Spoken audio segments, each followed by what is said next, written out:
रमेश प्रजापति। यो मेरो पहिलो भिडियो हो। आज म तपाईहरुलाई स्विफ्ट कसरी सिक्ने भन्ने iOS डेभलपर कसरी बन्ने भन्ने कुरा सिकाउन गइरहेको छु। त्यसको लागि तपाईहरु पहिला कुनै पनि एउटा प्रोग्रामर कुनै पनि प्रोग्रामिङ नलेज भएको हुनु पर्यो र त्यसको लागि अब iOS डेभलपर हुनको लागि अब तपाईहरुमा के चाहिन्छ भन्ने कुरा बेसिक नलेजहरु के चाहिन्छ भन्ने कुरा म भन्न गइरहेको छु। सबभन्दा पहिला तपाईले एक्सकोड डाउनलोड गर्नुपर्ने हुन्छ। एक्सकोडको लागि एप स्टोरमा गएर यहाँनिर चाहिँ एक्सकोड डाउनलोड गर्नुपर्ने हुन्छ तपाईले।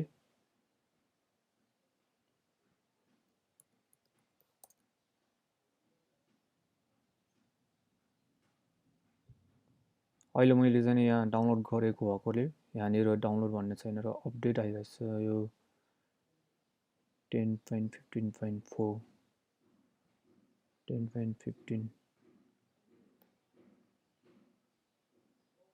11.5 आइसकेछ। ओके ठिकै छ। अहिले अपडेट नगरौँ, अलि टाइम लाग्छ त्यो। यो चाहिँ अपडेट डाउनलोड गर्नु होला। यो चाहिँ लगभग 8 GB 8.1 GB छ र त्यसपछि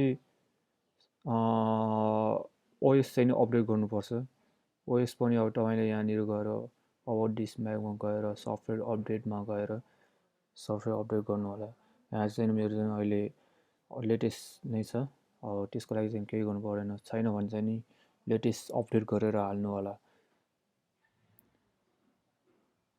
अब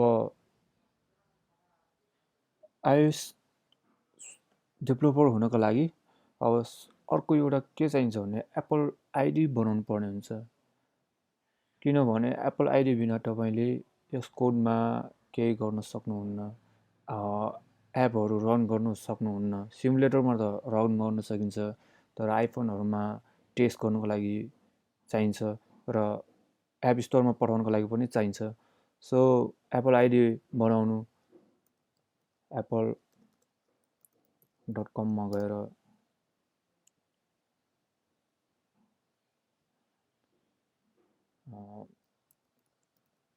create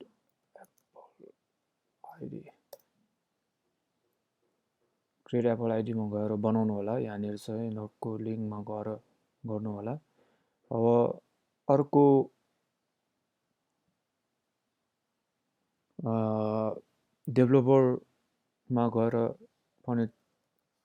डेभलपरमा गएर तपाईले एप्पल आईडी राख्न सक्नुहुन्छ। एक्सकोडमा यहाँ प्रिफरेन्स भन्ने हुन्छ। प्रिफरेन्स भित्र चाहिँ नि तपाईले यहाँनिर एप्पल आईडी कन्टिन्यू अनि तपाईको इमेल आईडी अनि पासवर्ड माग्छ, पासवर्ड हाल्नु र नेक्स्ट गर्नु। अनि यहाँ यो एप्पल आईडी को लिस्टहरुमा आउँछ। अनि एप्पल आईडी चाहिँ नि अब पेड र फ्री वाला पनि छ, तर अहिले टेस्टिङको लागि चाहिँ फ्री पनि बनाउन सकिन्छ।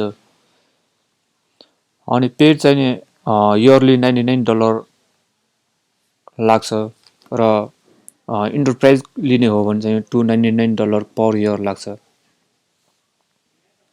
अब सो अर्को के छ भने iOS डेभलपर सिक्नको लागि बेसिक प्रोग्रामिङ नलेजहरु सिक्नु पर्ने हुन्छ।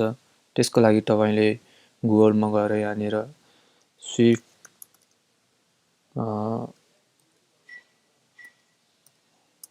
लर्निङ यहाँनिर पाउँछ तपाईले doc.swift.org भन्ने पाउँछ। यहाँनिर सबै दिइरा हुन्छ। यो तपाईले राम्रोसँग स्टडी गर्नु होला।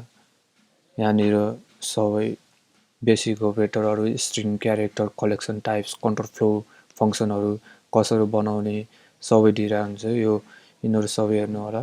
अनि प्रोपर्टी मेथडहरु अनि एक्सटेन्सनहरु कसरी बनाउने, प्रोटोकल कसरी बनाउने, अनि एरर ह्यान्डलिङहरु कसरी गर्ने, अनि इनहेरिटेड, इन्टरलाइजेसनहरु, स्ट्रक्चरहरु, क्लासहरु कसरी बनाउने, क्लसरहरू कसरी युज गर्ने तिनीहरू सबै धेरै हुन्छ। तिनीहरू चाहिँ नि अब तपाईँले एक दिन लागेर भने 2 दिन लागे पनि राम्रोसँग चाहिँ नि स्टडी गर्नुपर्छ र अनि मात्र अरू सिक्न सजिलो हुन्छ।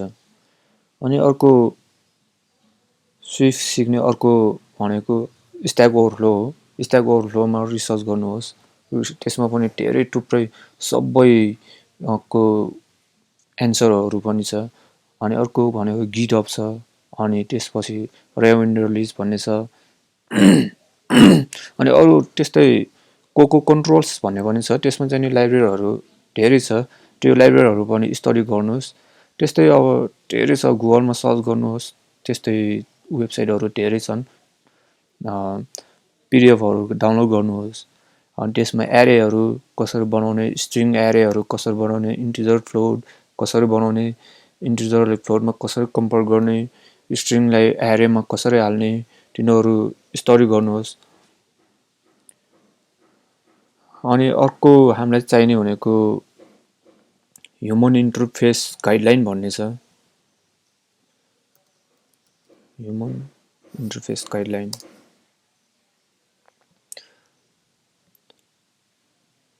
यसमा चाहिँ नि के छ भने सुरुमा हामीले डिजाइनहरू पनि थाहा हुनुपर्छ। कहाँनिर कस्तो इमेज आइकनहरू चाहिन्छ, कति कुन साइजको आइकनहरू चाहिन्छ, एप स्टोरको लागि कति साइजको चाहिन्छ, अनि ट्याब बारमा के हाल्न पाउँछ, नेभिगेसनमा के हाल्न पाउँछ, अब त्यसको साइजहरू कति हुन्छ, पोर्ट्रेटमा कति हुन्छ, तिनीहरू सबै थाहा हुनुपर्छ। अब त्यसको लागि चाहिँ हामीले यहाँनिर आइकन इमेजहरू छ, इमेज साइजहरू यिनीहरू कति साइजको चाहिन्छ यहाँनिर दिएर हुन्छ। आइफोन 8 को लागि कति चाहिन्छ यिनीहरू सबै दिएर हुन्छ।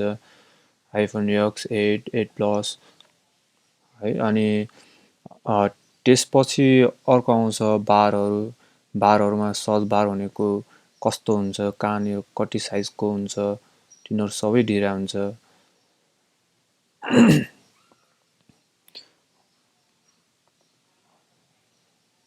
अनि यति रिसर्च गर्यो भने, यति अहिले स्टार्टिङमा यिनीहरू पढ्यो भने चाहिँ नि अब तपाईँलाई पनि सजिलो हुन्छ।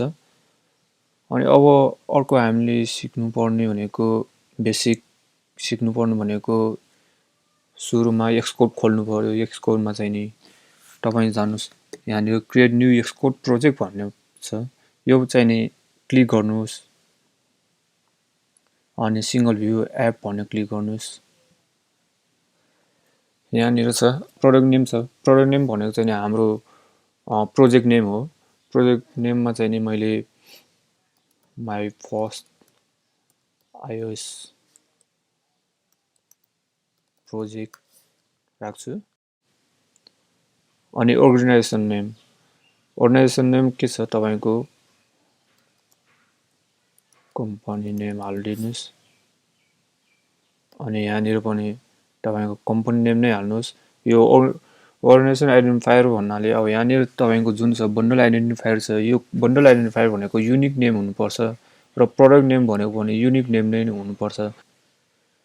अनि ल्याङ्ग्वेज सिलेक्ट गर्नुहोस्। ल्याङ्ग्वेजमा अब्जेक्टिभ सी हो कि स्विफ्ट हो। अहिले हामीले चाहिँ स्विफ्ट सिलेक्ट गर्छु। अनि यहाँनिर युजर इन्टरफेस भन्ने छ। युजर इन्टरफेसमा चाहिँ कुन चाहिँ युज गर्ने, स्टोरी बोर्ड युज गर्नुहुन्छ या स्विफ्ट युआई। अब स्विफ्ट युआई चाहिँ हाम्रो iOS 13 देखि स्टार्ट हुन्छ। सो स्टोरी बोर्ड युज गरौँ हामी। नेक्स्ट गरौँ। कहाँनिर हाल्ने त अब सिलेक्ट प्रोजेक्ट कहाँनिर सेभ गर्ने, डेस्कटपमा हाल्नुहोस्, डकुमेन्टमा भयो डकुमेन्टमा, डाउनलोडमा भयो डाउनलोडमा हाल्नुहोस्। म अहिले डेस्कटपमा हाल्छु।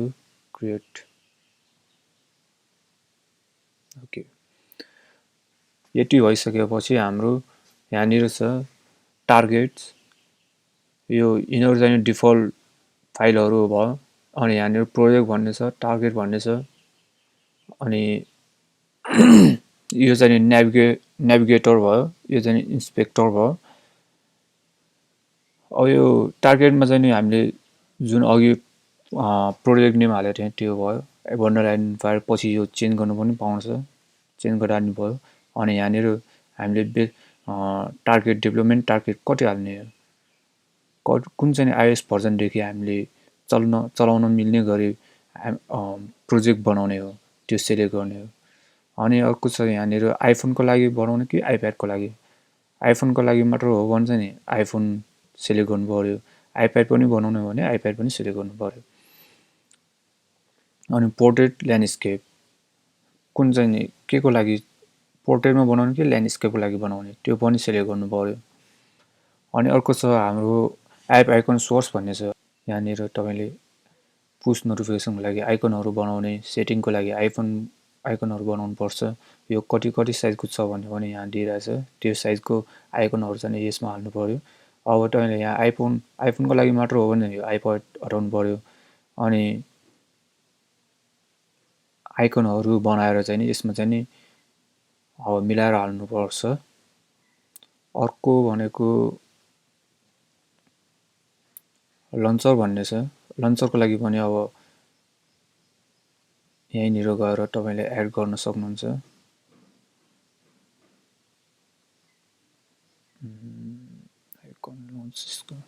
लन्च इमेज, लन्च इमेजमा चाहिँ अब तपाईँले पोर्ट्रेट ल्यान्डस्केप यहाँनिर छ, आइएस भर्जन 7 हो कि होइन त्यो पनि हाल्नु पऱ्यो, होइन भने हटाउनु पऱ्यो।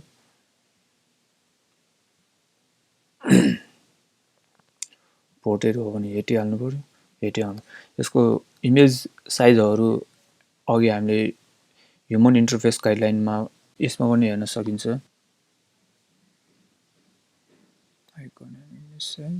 एप आइकन यसमा छ। यो एप आइकनमा यहाँनिर दिइरहेछ तपाईँको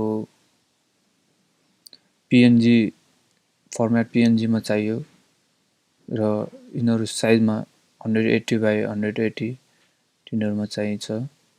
एप स्टोरको लागि 124 by 124। अनि यो हेर्नुहोस्, यो पढ्नुहोस् सकिन्छ। यहाँनिर छ अर्को भनेको हामीले मेन चल्नु भनेको भ्यू कन्ट्रोलर र मेन इन्टरफेस हो। मेन स्टोरी बोर्ड भनेको यहाँनिर चाहिँ हामीले डिजाइनहरू बनाउने हो। जस्तै हामीले यहाँनिर चाहिँ नि यो एड लाइब्रेरीहरू गर्नु पऱ्यो, लेबल हाल्यौँ, अनि अर्को बटन हाल्यौँ,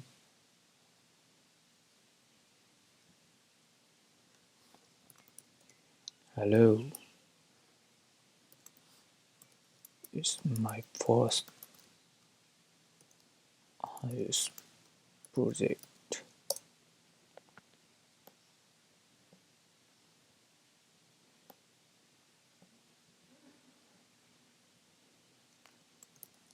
Thank you. अब तपाईँले चाहिँ यहाँनिर यसको एट्रिब्युट्सहरू चेन्ज गर्न सक्नुहुन्छ। यहाँनिर छ तपाईँको यहाँ ब्याकग्राउन्डहरू चेन्ज गर्ने है, अनि टिन कलरहरू चेन्ज गर्ने, ओपेसिटी हाइड गर्ने, क्लिप टु बाउन्स यिनीहरू हेर्नुहोस्। अनि टेक्स्टहरू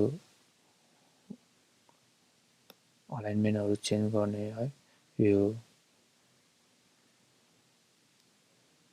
अनि फोनहरू चेन्ज गर्नुहोस्, बोल्ट 20 हालिदिनुहोस्, यसले चाहिँ सेन्टरमा हालिदिनुहोस्। सो यसमा चाहिँ नि हामीले आइकनहरू हाल्ने हो, पिएनजी आइकनहरू। जस्तै मेरोमा यो दुईवटा आइकनहरू छ, पिएनजी र जेपिजी फाइल यो छ। जस्तै अब मैले त्यो आइकन युज गर्नु पर्यो भने यहाँनिर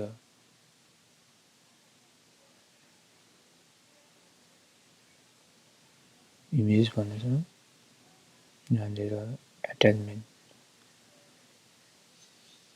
स्मल आइकन बटन यस्तो हुने हो। यो चाहिँ नि अपलोड गरिदिनुहोस्।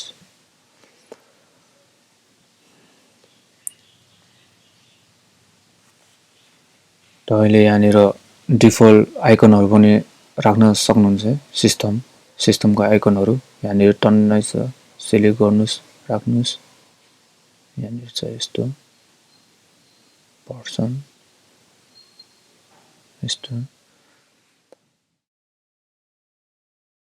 तपाईहरुलाई केही सोध्नु छ भने तल कमेन्ट बक्समा लेख्नु होला। अनि लाइक पनि गर्नु होला, सब्स्क्राइब पनि गर्नु नभुल्नुस्, बेल आइकनमा थिच्नुस् ताकि मेरो नयाँ प्रोजेक्ट नयाँ भिडियोहरु आउँदा तपाईलाई नोटिफिकेसन आउन सक्नेछ र नयाँ भिडियो हेर्न सक्नुहुन्छ। धन्यवाद।